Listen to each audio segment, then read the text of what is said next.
First time ko nga magli-living alone dito sa Olongapo City.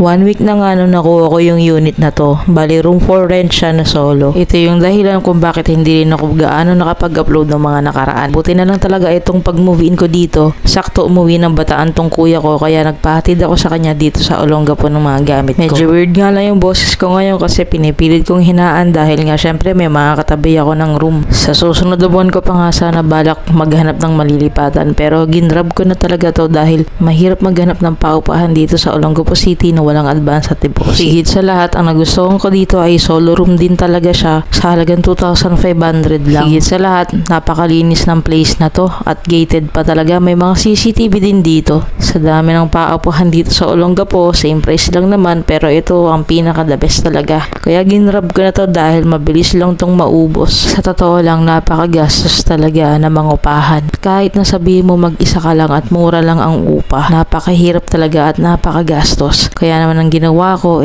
kung ano mang meron sa bahay namin pinagdadampot ko na lang. Tapos yung mga wala ay siya na lang din yung aking binili. Hindi na rin pala ako nag-abala na bumili ng higaan kasi sa pin lang solve na ako. Hindi naman ako maarte sa higaan. Grabe, kung dati 3:45 AM pa lang gising na ako, ngayon makakagising na ako kahit 5:30 AM. Hindi ko na kailangang magmadali. Tapos makakapagpahinga pa talaga ako ng maayos. Hindi kagaya nung una, lantang gulay na talaga ako kaya wala na akong gana talaga mag-film. Pagkatapos ko nga pala ayusin yung kwarto, lumabas muna ako para bumili ng ilang pangkulang.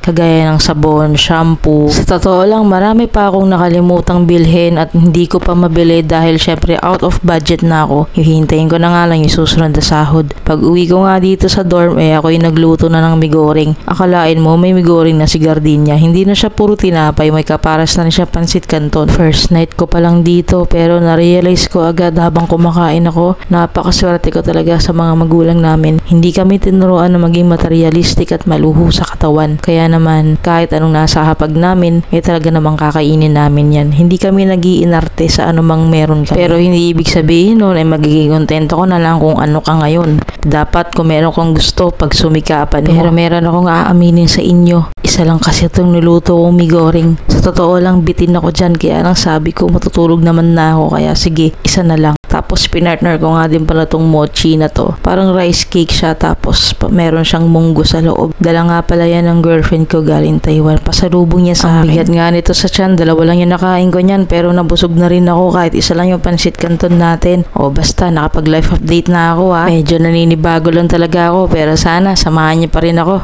Siya, bye bye.